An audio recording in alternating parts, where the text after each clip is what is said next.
when we talked to Kruger yesterday before the game, or after the game, I guess it was, he was on the post-game show with JD and I. He was like, dude, go make a trade, go get somebody big. He said, this is a franchise that hasn't won a Super Bowl in 30 years. He said, there's 28-year-olds out there that are walking around that don't know what it's like to feel a 49ers Super Bowl. And I hear all that, and that's all emotional stuff. I'm like, that's all great stuff from a fan standpoint.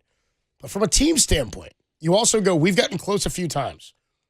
Is this the most wide open the NFL has looked since the Niners have been competitive under Shanahan? So I will say since 2019. Is it the most wide open the NFL has looked? Because that's kind of where I am right now. In general, the NFL? Yeah, we can scope NFC if you want, but I'm going to say NFL. Like, I do think the AFC is top-heavy. I do think the AFC has some power teams. Obviously, the Bills beat the Chiefs down yesterday. But that's it to me, that's honestly. It. So do you think, just your opinion right now, do you think the NFL is the most sort of, I mean, we saw this last year in the NBA, too. It was kind of the first time in a while we'd been like, man, there's not really any clear-cut.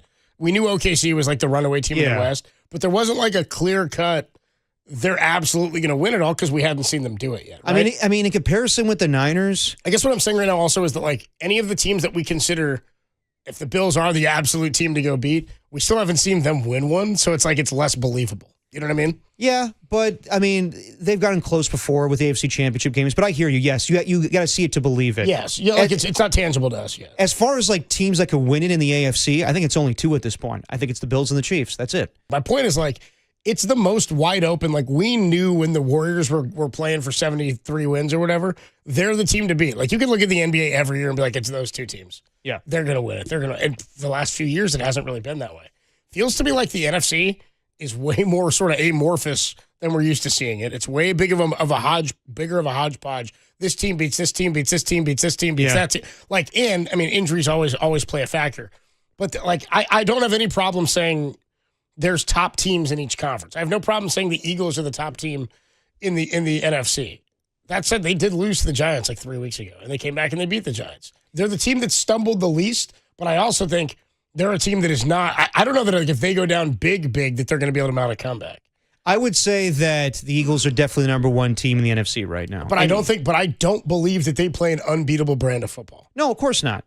But I think if they played the Niners, they would totally beat them. I think the same thing with the Lions. I guess what I'm getting at here is if there's a debate to be had, I think my point is taken. If there's any debate to be had about, like you're saying that you were saying the Bills and the Chiefs are the only teams you think can win the AFC right now. I'm saying if there's only one team in the NFC that's like that, which would be the Eagles, then the NFC's wide open.